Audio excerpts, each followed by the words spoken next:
রাত ঠিক ৩:১৫। ঘরটা নিস্তব্ধ।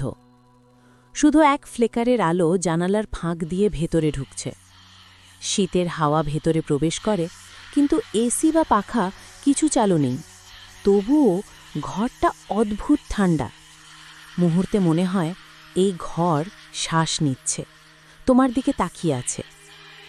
মেহেদী ঢাকা বিশ্ববিদ্যালয়ের একজন ছাত্র, নতুন জায়গায় উঠেছে, একটি পুরনো বোর্ডিং হাউসে। স্থানীয়রা বলেছিল ঘরটা খালি কেন, কিন্তু সে ভাড়া কম দেখে উঠেই যায়। প্রথম 2 রাত ঠিক ছিল, তৃতীয় রাত থেকে সব কিছু বদলাতে শুরু করে। রাত 2টার দিকে হঠাৎ ঠক ঠক ঠক, দরজায় কেউ টোকা দিল। মেহেদী চমকে উঠে দরজা দেখল কেউ নেই। ফিরে বসে শ্বাসকষ্ট করে। মুহূর্তের মধ্যে আবার ঠক ঠক ঠক, এবার ভিন্ন সুরে, ভারী পায়। মনের ভেতর তীব্র আতঙ্ক। কেউ সেখানে আছে, কিন্তু দেখা যাচ্ছে না। তার কানে হেডফোন আছে, গান চালু, তবুও সেই শব্দগুলো ভেতরে ঢুকে। তার হৃদয়ে দ্রুত স্পন্দন করছে। একটি অদ্ভুত অজানা মানুষ না, বরং ছায়া মাত্র। চোখে কপট হাসি, হাওয়ার মতো ধীর কণ্ঠ। আমি অনেক দিন ধরে তোমার দিকে তাকাচ্ছি। দরজাটা খুলো।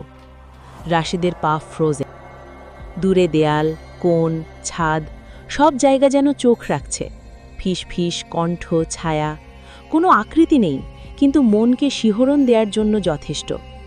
এক রাতে মেহেদী এতটাই ভয় পায় যে ঘর ছেড়ে পালানোর চেষ্টা করে, কিন্তু দরজা খোলার আগে দূর থেকে শোনে তার নিজের কণ্ঠ, এখান থেকে কেউ যায় না।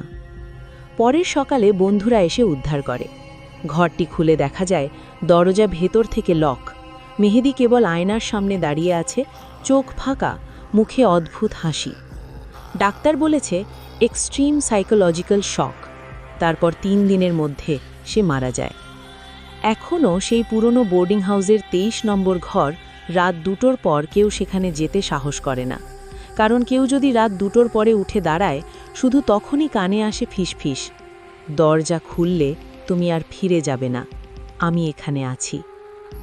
আজ রাতেও যদি তুমি হঠাৎ নিজের ঘরে কোনো অদ্ভুত ঠান্ডা অনুভব করো, শুধু চুপচাপ শোনো, কেউ আবার তোমার দিকে তাকিয়ে আছে, এবং তার চোখে শুধু একটা কথা, এখান থেকে কেউ যায় না।